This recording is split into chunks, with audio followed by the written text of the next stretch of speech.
Hello class, again my name is Lynn. Welcome to my presentation on private and public agencies. My public agency is Department of Defense and the private agency is Academy, formerly known as Blackwater or XE.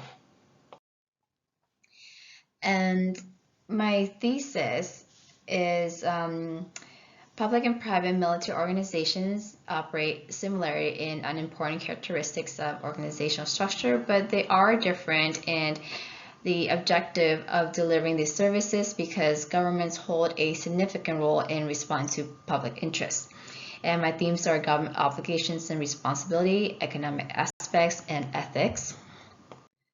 In government responsibility, the Constitution excuse me, grants the legislative branch to declare and maintain our armed forces.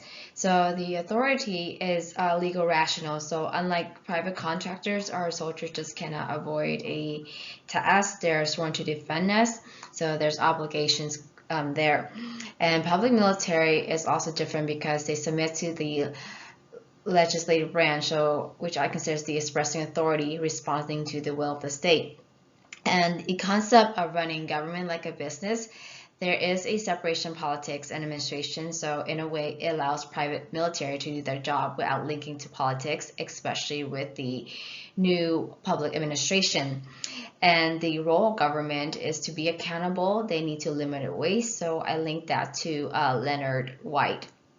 And Applebee's as a concept will show that government is public, so things are more visible. Government workers are held to a higher standard because they respond to the public, especially when it involves taxpayer. In economics, national defense is a public good. It cannot be efficiently provided by the private sector, and people are self-interested that they will free ride. So national defense protects the nations, and one person's protection does not prevent you from receiving it. So such services, they will be underproduced. So it's a market failure that the government has to intervene.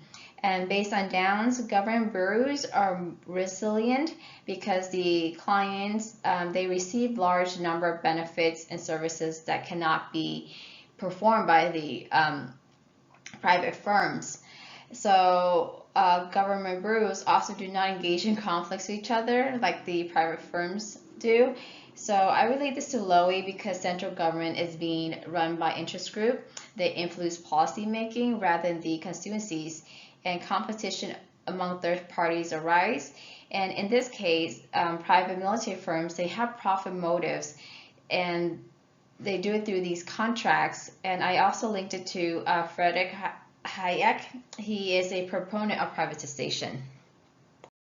In ethics, government services exist to benefit society, maximize utilities at the least cost. So it's a contradiction with private firms because, for example, maximizing violence efficiently at the least cost, it doesn't sound like the greatest happiness for the greatest number, at least in my opinion.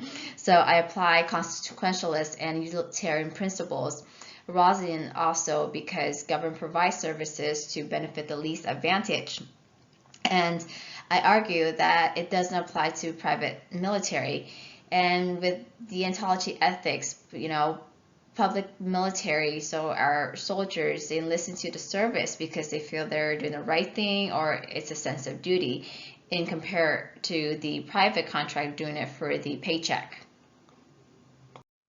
Overall, government can privatize goods and services that are based on user consumption, such as utilities and transportations, but not when it comes to human lives in the sense of punishment and inflicting violence. Government's always going to be different because their actions affects people's interests, incomes, the quality of public goods and services, but also our safety.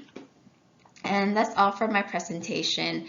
Thank you for listening, and I really look forward to your feedback. Have a nice day.